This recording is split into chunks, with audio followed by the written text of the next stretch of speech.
Brought to you by TechnoSpark 20 series smartphones. I'm superhuman. मला दिनेशने सांगितलं आता दादा त्याला बदलला दुसरा कोण आणून ठेवला शाणा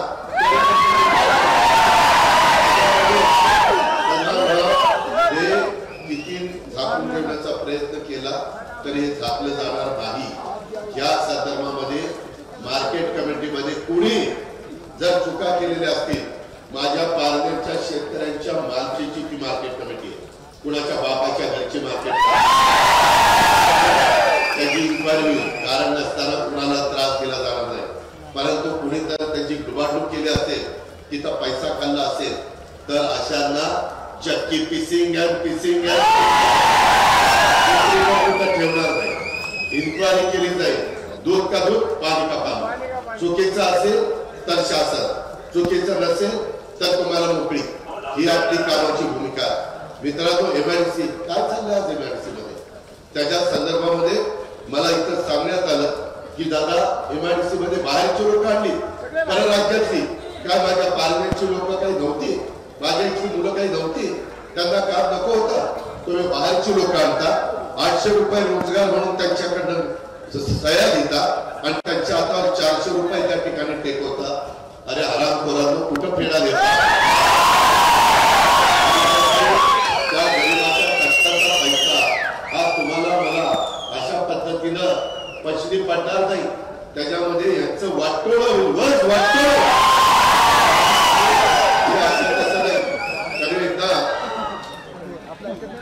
त्याच्यामध्ये तुम्ही काळजी करू नका।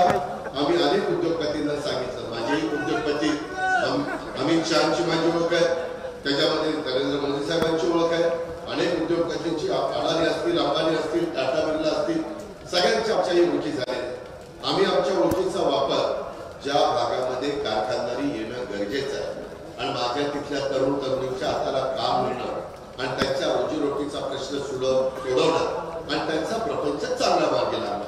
मी माझ्याही भागामध्ये इंदापूर तालुका, आमचं कुरकुम दौंड तालुका, आमचा बारामती तालुका, आमचं तळेगाव मावळ, आमचं रांजणगाव, आपला शिरूर, अशा सगळ्या भागामध्ये माझ्याकडे इंडस्ट्री आहे। मी त्याच्यामध्ये कायदा सुव्यवस्था चांगली ठेवायचा प्रयत्न करतो।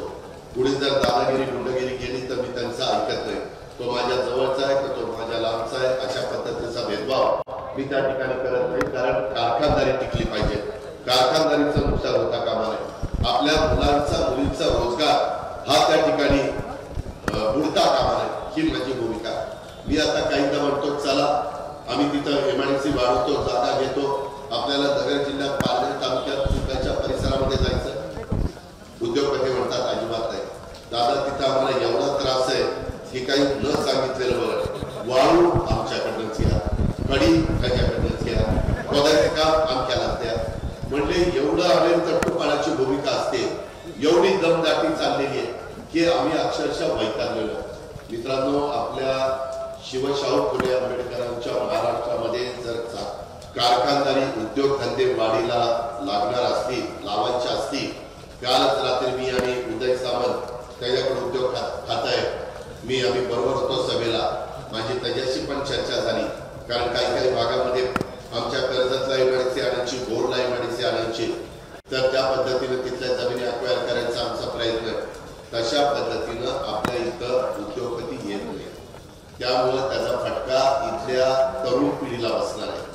आपण लोकप्रतिनिधी निवडत असताना आपल्याला माहिती नसतं की तो कसा निघेल, आपण चांगला निघेल या नात्याने त्याला निवडून देतो, परंतु ते नंतरच्या काळामध्ये त्यांनी त्यांचे एक एक दिवे दाखवायला सुरुवात केली तर त्याचा परिणाम माझ्या त्या तालुक्याच्या सर्वांगीण विकासावर होतो। मित्रांनो हे आपल्या महाराष्ट्राला परवडणार नाही। बऱ्याचशा ठिकाणी अशा चुकीची माणसं गेल्यानंतर तिथली बाजारपेठ उद्ध्वस्त झाली, तिथली इंडस्ट्री उद्ध्वस्त झाली, तिथं बेकारी वाढली आणि मग बाकीचे म्हणतात किंवा आम्ही तुम्हाला दिलं होतं, तुम्ही नको त्या माणसांना निवडून देता आणि त्यांच्या हातामध्ये सूत्र देता। मागच्या वेळेस आमदारकीच्या वेळेस माझी पण चूक झाली, मी महाराष्ट्रामध्ये खरं बोलणारा कार्यक्रम, मला दिनेशने सांगितलं की दादा मला तुमच्या आमच्या चार दिशेला 4 जणांची तोंड होती, ती सगळी एकत्र आणणं मला महाकठीण केलेलं होतं.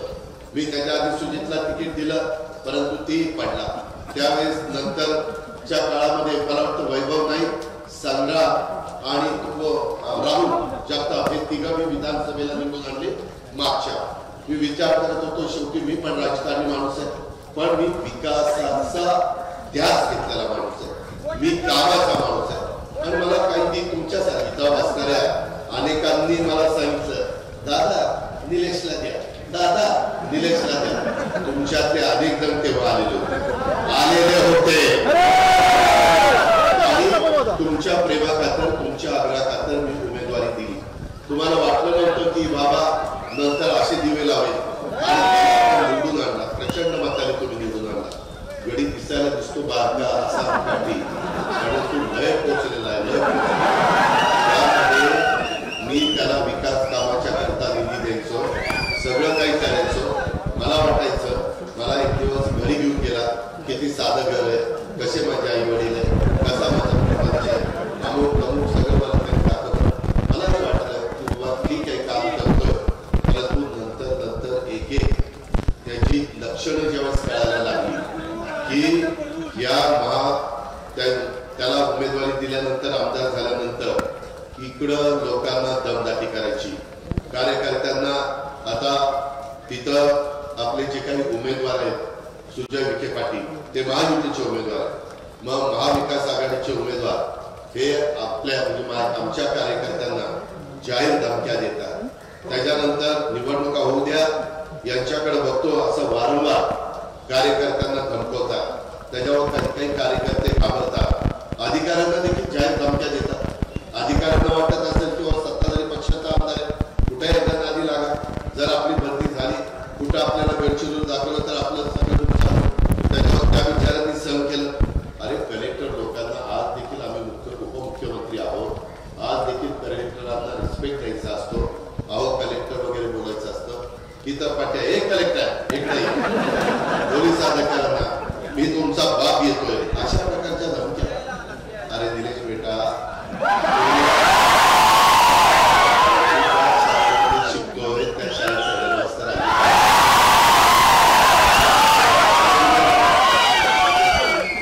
तू धमक्या देऊन माझ्या कार्यकर्त्यांना त्रास दिला आणि मी जर तुझ्या मागे लागलो,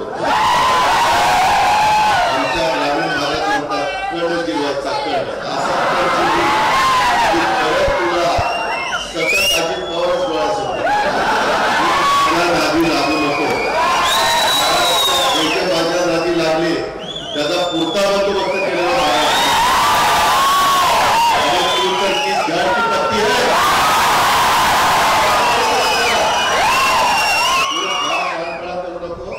मी जोपर्यंत शांत आहे तोपर्यंत शांत आहे, परंतु जर तू आमच्या माणसाच्या किंवा माझ्या कार्यकर्त्याच्या, सर्वसामान्य माणसाच्या केसाला धक्का लावला ना, बघून घेईल तुला काय कसा या पद्धतीनं मी अजिबात ते सहन करणार नाही. तुम्ही फक्त तुमचा तारतम्य ठेवा, कायदा सुव्यवस्था हातामध्ये घेऊ नका, कायदा हातामध्ये घेऊ नका. सुव्यवस्था चांगली ठेवण्याचं काम पोलीस खातं करेल. मी आचारसंहिता संपल्यानंतर या सगळ्या अधिकाऱ्यांची बैठक घेणार आणि त्यांना सांगणार, आता तर तो आमदार पण नाही,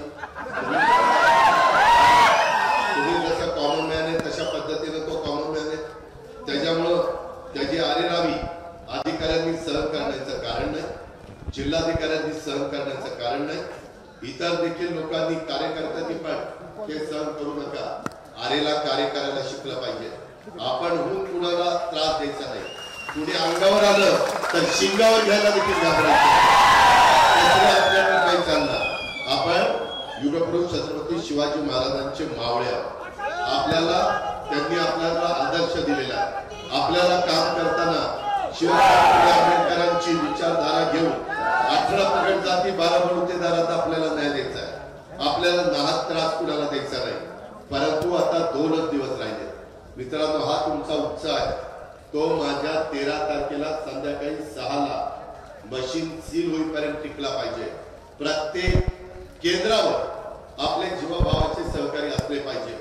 आम्ही पोलिसांना पण त्या ठिकाणी तक्रार करू आम्ही निवडणूक आयोगाला पण सांगू इकडे बंदोबस्त जास्त ठेवा, त्याबद्दल तुम्ही काळजी करू नका.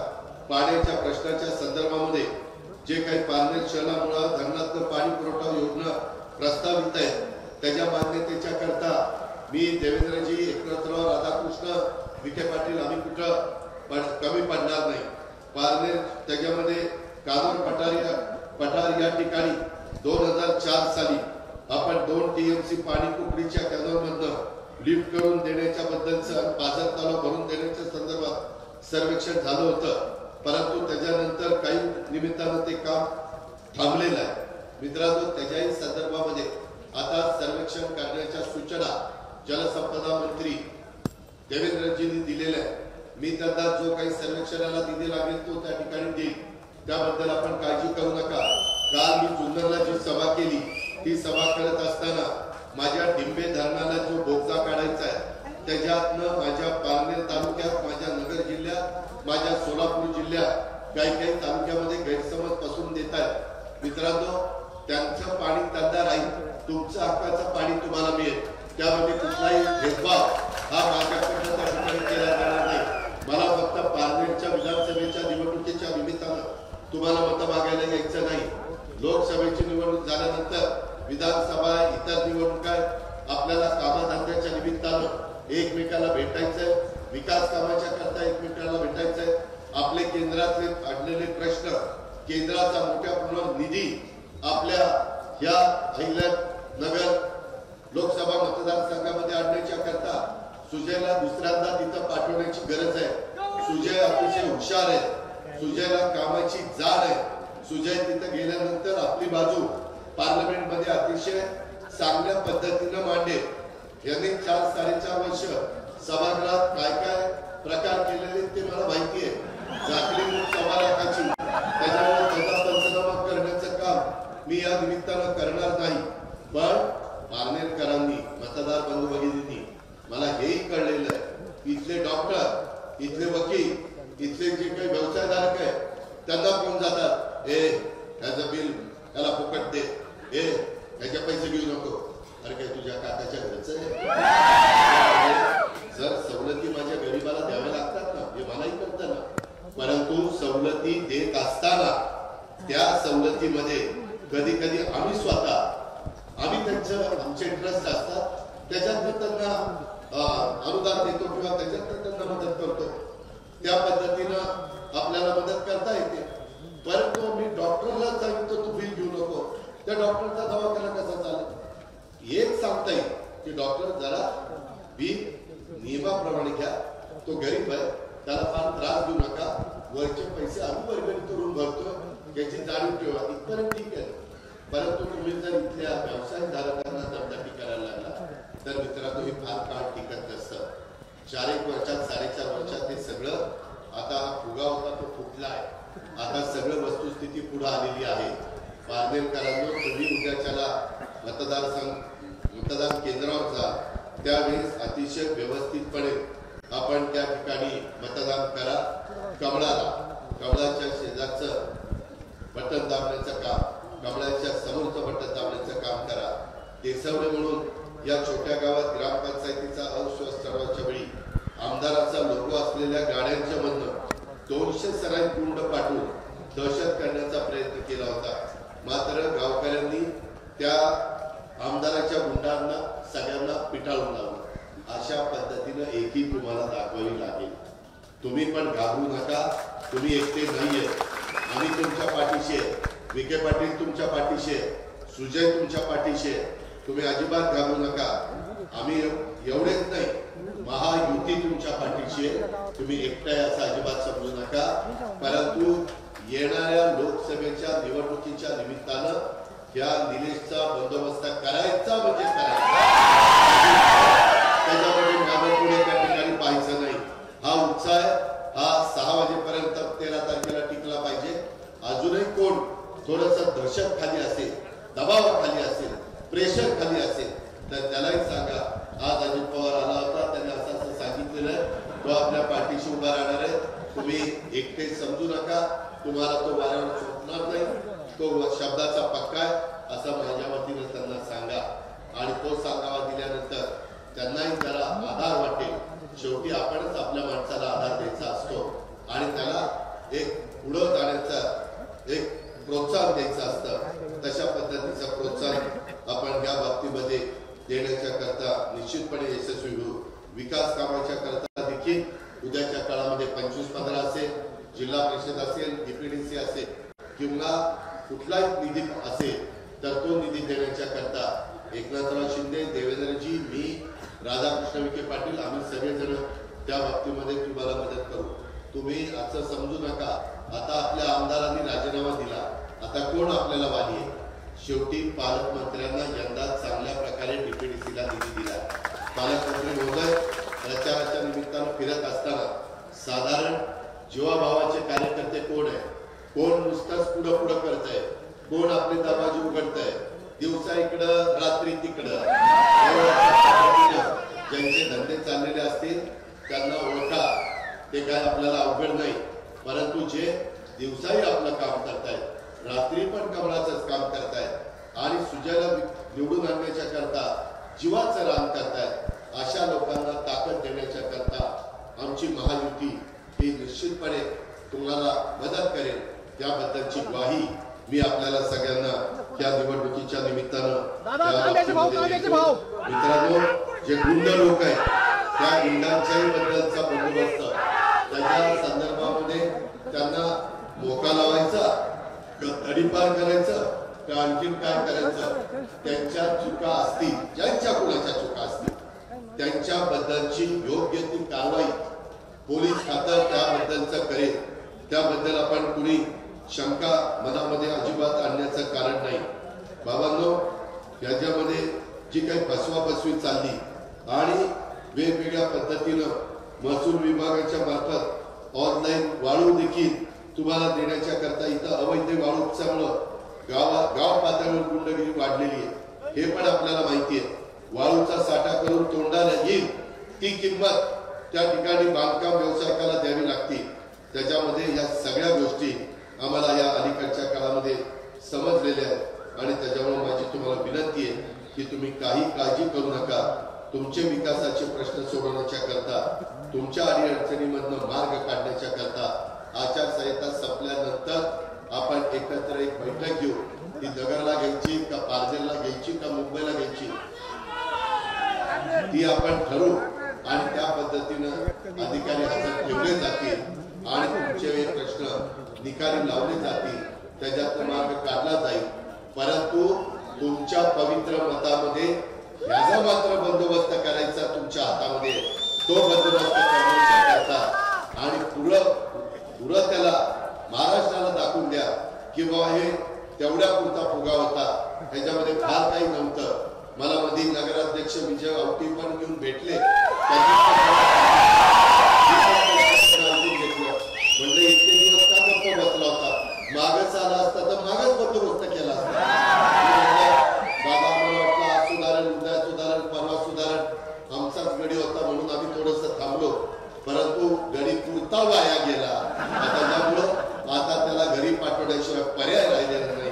ते पार्सल उद्याच्या 13 तारखेला मतदानाच्या निमित्तानं 4 तारखेला मतपेट्या उघडल्या जातील. त्यावेळेस हे लंकेचं पार्सल घरी पाठवायचं काम करा ही सगळ्यांची विनंती करतो आणि आपल्या सगळ्यांची रजा घेतो. जय हिंद, जय महाराष्ट्र.